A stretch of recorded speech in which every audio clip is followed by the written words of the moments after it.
የሰላም ርግቧ በዚህ ዓለም የታየችበት ዕለት የሰላም ርግቧ ብለን ያልናት እናታችን እመቤታችን ቅድስተ ቅዱሳን ንጽሕተ ንጹሐን ቅድስት ድንግል ማርያም ናት። የሰላም ርግቧ ወደዚህ ዓለም የመጣችበት ዕለት ያልነው እመቤታችን ቅድስት ድንግል ማርያም ከአባቷ ከቅዱስ ኢያቄምና ከእናቷ ከቅድስት ሐና የተጸነሰችበትን ዕለት ነው።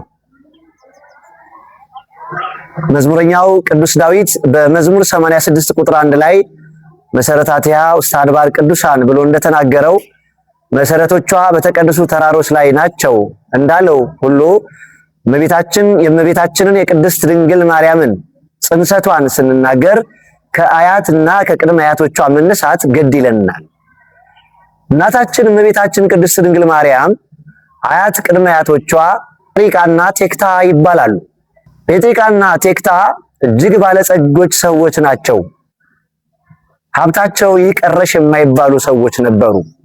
ከሀብታቸው ብዛት የተነሳ ወርቅና ዕንቁ ከመብዛቱ የተነሳ በጊዜው ከነበራቸው ከብቶች ላይ ከቀንዳቸው ላይ ያስሩ እንደነበረም ጭምር ታሪኩ ይነግረናል። ከወርቁ መብዛት ከዕንቁ መብዛት የተነሳ እውነተኛ ታሪክ ነው። የታሪክ ወገኖች ክርስቲያኖች፣ ምንም እንኳን ብዙ ሀብትና ንብረት ቢኖራቸውም ለጊዜው ሀብታቸውን ንብረታቸውን የሚወርስላቸው ልጅ ስላልነበራቸው ግን ለብዙ ዘመን ያዝኑ ይተክዙ እንደነበረ ታሪኩ ይነግረናል።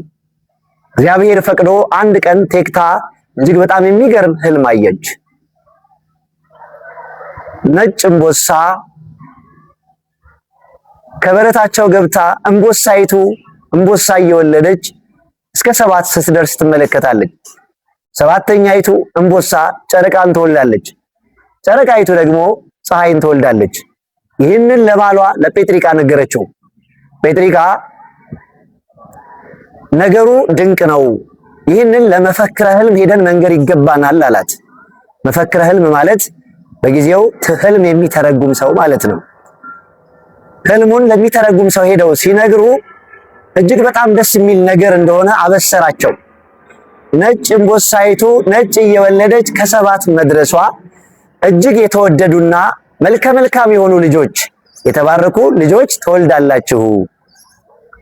7ኛይቱ ነጭ እምቦሳ ግን ጨረቃ የወለደችው ጨረቃ ልዕልናዋ፣ ክብሯ፣ ማዕረጓ፣ ቅድስናዋና ንጽህናዋ ከፍጥረት ሁሉ የሚበልጥ ልጅ ትወልዳላችሁ።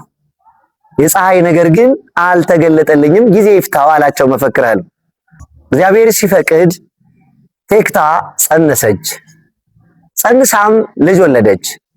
የመጀመሪያ ልጇን ሄርሜላ ብላ ጠራቻት። ሄርሜላ ዴርዴን ወለደች። ዴርዴ ቶናን ወለደች። ቶና ሲካርን ወለደች። ሲካር ሴትናን ወለደች። ሴትናን ሄርሜላን ወለደች። ሄርሜላ የእመቤታችን እናት የምትሆነውን ቅድስት ሐናን ወለደች። ሐና እንግዲህ ከነዚህ ከደጋግ ሰዎች የተገኘች እናት ናት። አልዓዛር የልጅ ልጅ ከሆነው ከኢያቄም አጋብተዋታል። ጋብቻቸው የተቀደሰ ጋብቻ ነበረ።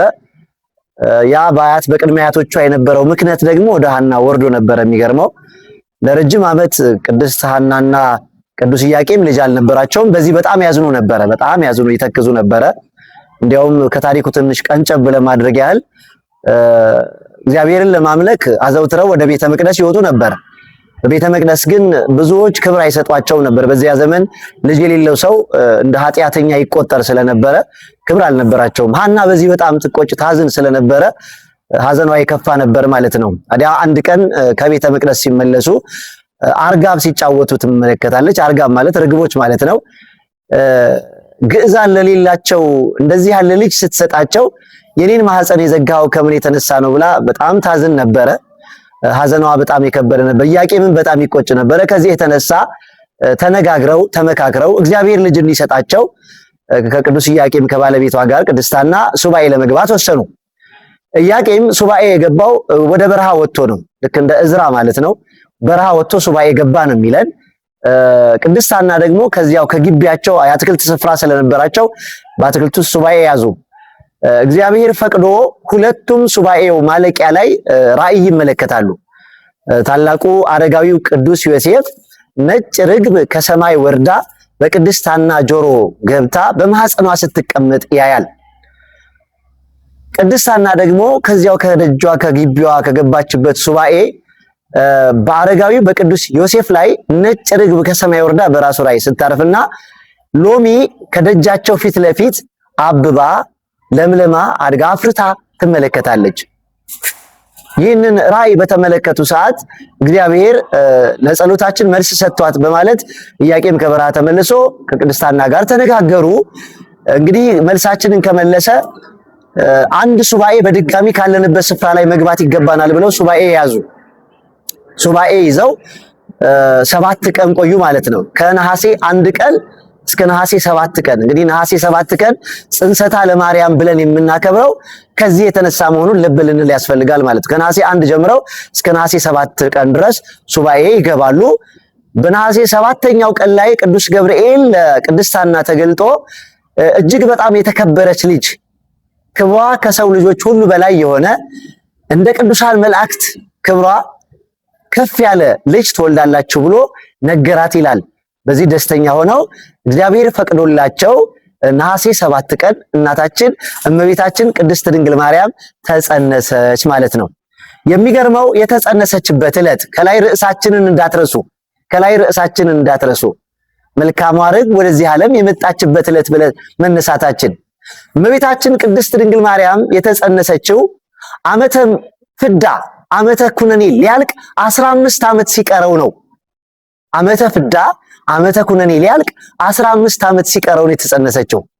ማለት የተጸነሰችው በ5485 ዓመተ ዓለም ነው ማለት ነው።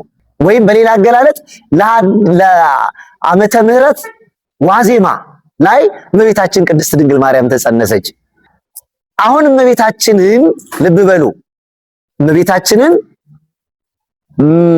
መልካሟ ርግብ ወደዚህ ዓለም የመጣችበት ቀን ብለን መናገራችን ልክ የኖህ መርከብ የጥፋት ውሃ ዘንቦ በምድር ላይ ከምድር ላይ 15 ክንድ ርቆ እንደታየው ሊቃውንት ሲተረጉሙት ከአዳም ዘመን አንስቶ እስከ ክርስቶስ ዘመን ድረስ ያለውን 15 ክንድ አድርገው ይለኩታል፣ ይቆጥሩታል ማለት ነው። ያነጻጽሩታል፣ በሌላ አገላለጥ ያነጻጽሩታል ማለት ነው። ከዘመነ አዳም እስከ ዘመነ ክርስቶስ ያለውን እናይበታለን። ያ በምድር ላይ በመርከብ ውስጥ ላሉ ሰዎች ብቻ ጥፋት ያልሆናቸው ከመርከብ ውጭ ለነበሩ ጥፋት የሆነባቸው የጥፋት ውሃ ከአዳም እስከ ዘመነ ክርስቶስ ድረስ የአዳም እና የሔዋን ኃጢአት በምድር ላይ ላሉ ፍጥረቶች ሁሉ ጥፋት ሆኖባቸዋል ማለት ነው። ርግቢቱ ወደ ኖህ በመጣች ጊዜ ግን የጥፋት ውሃው እንደጎደለ እንደተረጋገጠ እመቤታችን ቅድስት ድንግል ማርያም ከአባቷ ከኢያቄም አብራክ ከእናቷ ከቅድስት ሐና ማኅፀን ተከፍላ ስትጸነስ የሰላም ርግብ ወደዚህ መጣች ብለን ያ የጥፋት ውሃ ሊያከትምለት ያ የጥፋት ውሃ ሊያበቃለት የሰው ልጅ በምድር ላይ መኖር የሚጀምርበትን ሰላም ሊቀበል ሊያገኝ ጊዜው መድረሱን ያረጋገጥንባት የሰላም ርግብ ስለሆነች በዚህ መስለናል ማለት ነው። ስለዚህ እናቶቼ፣ አባቶቼ፣ እህቶቼና ወንድሞቼ እመቤታችንን በዓለ ጽንሰቷን ስናከብር የሰላሟ ርግብ በምድር ላይ ጸንቶ የነበረውን ኃጢአት እንደጎደለ ልታበስረን ወደዚህ ዓለም መምጣቷን እንሰብካለን ማለት ነው። የሰላሟ ርግብ በምድር ላይ የነበረውን ኃጢአት የሰዎች ልጆች ይዞ የነበረውን ኃጢአት ገዝቶ የነበረውን ኃጢአት ሁሉ በፍዳ በመርገም ተይዞ የነበረበት ዘመን ሊያከትም የሰላሟ ርግብ ክርስቶስን ጸንሳ ልትወልድልን ወይራውን ልብ በሉ፣ ወይራው ክርስቶስ ነው። ወይራውን ወደዚህ ዓለም ልታመጣልን በዚህ ዓለም እንዲገለጥ ጊዜው መድረሱን ልታበስርልን በሐና ማኅፀን መጸነሷን እንመለከታለን እናያለን ማለት ነው። ከዚህ የተነሳ ነው ርዕሳችንን የሰላሟ ርግብ የተገለጠችበት በዚህ ዓለም የተገለጠችበት ብለን የተነሳ ነው። ከዚህ የተነሳ መሆኑን ልንዘነጋ አይገባም። እንግዲህ እናታችን እመቤታችን ቅድስተ ቅዱሳን ንጽሕተ ንጹሐን ቅድስት ድንግል ማርያም ዘመነ ፍዳ ወይም ዓመተ ኩነኔ ዓመተ ፍዳ ሊያከትም 15 ዓመት ሲቀረው ተጸንሳለች። በ5485 ዓመተ ዓለም ተጸንሳለች ማለት ነው። ነሐሴ 7 ቀን ተጸንሳለች።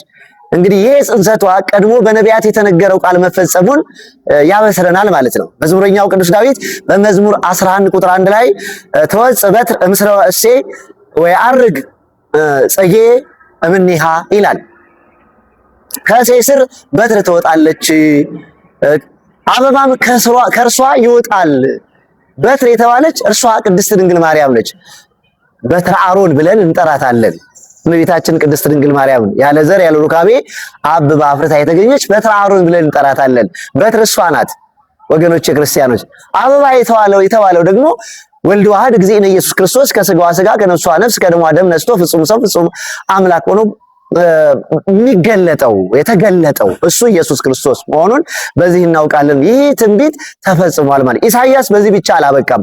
በትንቢተ ኢሳይያስ ምዕራፍ 9 ቁጥር 1 ላይ ያቺ ለአዳም የገባለትን ቃል ኪዳን የተፈጸመባት በሷ መሆኑን እንድናውቅ ያረጋገጠበትን ትንቢት ተናግሯል። ትንቢተ ኢሳይያስ ምዕራፍ 9 ቁጥር 1 ላይ እግዚአብሔር ዘርን ባያስቀርልን ኖሮ እንደ ሰዶም በሆን ገሞራንም በመሰልን ብሎናል። ዘር የተባለች የአዳምና የዘሮቹ ኃጢአት ሳይነካት እንደ ወርቅ እንደ ዕንቁ ወርቅና ዕንቁ በጭቃ ውስጥ ቢሆኑ ዕንቁነታቸው ወርቅነታቸው እንዳይቀየር ምንም እንኳን ኃጢአት ከገዛው ኃጢአት ካጠቃው ከአዳምና ከዘሮቹ ግንድ ብትመጣም የአዳምና የዘሩ ኃጢአት ሳይነካት ንጽሕት ሆና ለአምላክ እናትነት መዘጋጀቷን ሲገልጥ በእናቷ ማህፀን ውስጥ ያ ኃጢአት ሳይነካካት መገኘቷን ያረጋግጥልናል ማለት ነው። ስለዚህ ዛሬ ያቺ ንጽሕት ዘር የተገለጠችበት የመጣችበት ያቺ ንጽሕት ዘር ወደዚህ ዓለም የመጣችበት የአዳም ዘር ሁሉ ደግሞ ከኃጢአት ግብር ነፃ የሚወጣባት ወደዚህ ዓለም የመጣችበት የተገኘችበት የተሳለችበት በእናቷ ማህፀን የተቀረጸችበት የተሳለችበት ዕለት ስለሆነ ይችን ቀን ከማንም በላይ እናከብራታለን፣ እናገናታለን፣ ከፍ እናደርጋታለን። እመቤታችን ቅድስት ድንግል ማርያም የተጸነሰችበት ዕለት ታላቅ ቀን ናት ወገኖች ክርስቲያኖች። ምክንያቱም እግዚአብሔር ለአዳም የገባውን ቃል ሊፈጽም ወደዚህ ዓለም መምጣቱን ያረጋገጥንበት ቀን ነው ጽንሰተ ለማርያም። አዳም በበደለ ጊዜ ከገነት በአፋ ወድቆ እንደተማጸነ እንደለመነ እናውቃለን። በዚህ ልመናው ላይ ጌታችን እግዚአብሔር ተገልጦ በሐሙስ ዕለት ወመንፈቃ ለዕለት እትወለድ እምወለተ ወለትከ ብሎ ቃል ገብቶለታል። ያን ቃል ሊፈጽም ክርስቶስ ከእመቤታችን መወለድ ነበረበትና ከእመቤታችን ለመወለድ ደግሞ እመቤታችን ቅድስት ድንግል ማርያም በሐና ማህፀን ቀድማ መሳል ስለነበረባት ጽንሰተ ለማርያም ብለን የምናከብረው በዓል የሁላችንም በዓል መሆኑን የድህነታችን መጀመሪያ መሆኑን ያረጋገጥንበት ቀን ስለሆነ ክርስቲያኖች በጋላ ይችን ቀን በታላቅ ክብር በታላቅ ድምቀትና አክብሮት እናከብራታለን፣ ከፍ እናደርጋታለን። ስለዚህ ጽንሰተ ማርያምን ስናከብር ለድህነታችን የመጀመሪያ ቀን መሆኗን መርሳት የለብንም። በሌላ አገላለጥ እግዚአብሔር ለአዳም የገባውን ቃል ሊፈጽም የሥራ መጀመሪያ ያደረጋት ቀን መሆኗን መዘንጋት መርሳት የለብንምና የዚህች ቀን በረከት በሁላችንም ላይ ይደርብን። ስለተጸነሰች ተወለደች፣ ስለተጸነሰች ጌታን ጸንሳው፣ ስለተወለደች ደግሞ ጌታን ጸንሳው ወለደችልን። ስለዚህ ጽንሰቷን ስናከብር ጌታንም እያሰብን መሆኑን መርሳት የለብንም። ኢየሱስ ክርስቶስን እያሰብን መሆኑን መርሳት የለብንም። የእሷ መገኘት ለእርሱ ወደዚህ ዓለም መምጣት ምክንያት ስለሆነ ማለት ነው። የእሷ መገኘት ለእርሱ ወደዚህ ዓለም መምጣት ምክንያት ስለሆነ ይህችን ቀን ከቀናት ሁሉ በላይ እናልቃታለን፣ እናገናታለን፣ ደስም እንሰኝባታለን። ለዚህች ቀን ያደረሰን አምላካችን እግዚአብሔር ስሙ የተመሰገነ ይሁን። የጽንሰተ ለማርያም በዓል በረከት በሁላችንም በሕዝበ ክርስቲያን ላይ ጸንቶ ይኑር። ብዙ ጊዜ ጾመ ማርያምን ሐዋርያት ስንት ጊዜ እንደጾሟት ብዙዎች በቂ መረጃ ያላቸው አይመስለንም። ከዚህ የተነሳ እንዳንወዛገብ ትክክለኛ የሆነ መረጃ ሊኖረን ስለሚያስፈልግ ጾመ ማርያምን ሐዋርያት ስንት ጊዜ እንደጾሟት ታሪኩን ከመግለጥ ጋር በጥቂቱ ጠቅለል ባለ መልኩ እንገልጻለን። እንግዲህ ጾመ ማርያም ሐዋርያት የእመቤታችን የቅድስት ድንግል ማርያምን ትንሣኤዋንና ዕርገቷን ለማየት እንደጾሙ ሁላችንም እናውቃለን። ሐዋርያት የእመቤታችን የቅድስት ድንግል ማርያምን ጾም ሁለት ጊዜ ጾመውታል። ሁላችንም ልብ ልንለው የሚገባን ሁለት ጊዜ ጾመውታል። የመጀመሪያው ትንሣኤዋን ለማየት የጾሙት ጾም ሲሆን ሁለተኛው ደግሞ እርገቷን ለማየት የጾሙት ጾም ነው። በሌላ አገላለጥ በወንጌላዊው በቅዱስ ዮሐንስ አማካኝነት የጾሙት ጾም፣ በሐዋርያው በቅዱስ ቶማስ አማካኝነት የጾሙት ጾም ብለንም ልንጠቅሰው እንችላለን። ይህንን ጠቅለል ባለመልኩ ሁለቱን ታሪክ ከታሪኩ ጋር ተንተርሰን በጥቂቱ መግለጥ አስፈላጊ ስለሚሆን እመቤታችን ቅድስት ድንግል ማርያም በዚህ ዓለም 64 ዓመት እንደኖረች ታሪኳ ይነግረናል። 64 ዓመት ከኖረች በኋላ ጥር 21 ቀን በክብር አርፋለች። እመቤታችን በክብር ካረፈች በኋላ ሐዋርያት ቅዱስ ሥጋዋን ለመቅበር በጉዞ ላይ ሳሉ አይሁድ በክፋት ተነሳስተው ለጊዜው ሥጋዋ በክብር እንዳያርፍ ሁከት ለመፍጠር ሙከራ አድርገዋል። ከዚያ የተነሳ ተመሳጥረው ተመካክረው ልጇ ተነሳ አረገ ተብሎ ሐዋርያት አውከውናል። እሷን ደግሞ አሁን ተነሳች አረገች ብለው ሊያውኩን ስለሚፈልጉ አስቀድመን ሥጋዋን ማጥፋት አለብን ከማለት አንጻር ኃይለኛ ሰዎችን መርጠው ወደ ሐዋርያት እንደመጡ ታሪኩ ይነግረናል። እዚሁ ቅጽበት ነበር እንግዲህ የእመቤታችን የቅድስት ድንግል ማርያምን ሥጋዋን ቅዱሳን መላእክት ከሐዋርያው ከቅዱስ ዮሐንስ ጋር ገነት አድርሰው ከዕፀ ሕይወት ስር አሳርፈዋታል። ይህንን ከ12ቱ ደቀ መዛሙርት መካከል ሐዋርያው ቅዱስ ዮሐንስ ብቻ ነበር የተመለከተው። ሐዋርያው ቅዱስ ዮሐንስ ሲመለስ ሐዋርያት ተበታትነው ስለ እመቤታችን ስለ ቅድስት ድንግል ማርያም ሥጋ እጅግ ያዝኑ ይተክዙ ነበረ። ሐዋርያትን አይዟችሁ፣ አትዘኑ፣ ሥጋዋን ልጇ መድኃኔ ዓለም ኢየሱስ ክርስቶስ በክብር በገነት በዕፀ ሕይወት ስር እንዲያልፍ አድርጓል ብሎ ነገራቸው። ሐዋርያትም ዮሐንስ አይቶ እንዴት እኛ ሳናይ ብለው ሥጋዋን ለመቀበል ከነሐሴ 1 ቀን ጀምሮ እስከ 14 ቀን የመጀመሪያውን ጾም ማለት ነው። ይሄ የመጀመሪያው ጾም ነው። ከነሐሴ 1 እስከ 14 ቀን ሁሉም ደቀ መዛሙርት ሐዋርያት በያሉበት ሱባኤ ገብተው ጌታችን አምላካችን መድኃኒታችን ኢየሱስ ክርስቶስ የሻቷትን የእናቱን የእመቤታችን የቅድስት ድንግል ማርያምን ሥጋ ነሐሴ 14 ቀን አስረክቧቸዋል። ሐዋርያት ሱባኤውን በሚገባ ጾመው ከጨረሱ በኋላ ክርስቶስ ቅዱስ ሥጋዋን አስረክቧቸው ሥጋዋ ልክ እንደ ልጇ ያለ ትንሣኤ ዳግም ምንም አይነት ነገር የማይጠበቅበት ትንሣኤ በክብር ተነስቷል። ከዚህ የመጀመሪያው ሱባኤያቸው ያስገኘው መልስ ነው ማለት ነው። ሁለተኛው ሐዋርያት የጾሙት ጾም ሐዋርያት በነገራችን ላይ ትንሣኤዋን ለማየት አልበቁም ነበረ። በመጀመሪያው ጾም ትንሣኤዋን ለማየት አልበቁም ነበረ።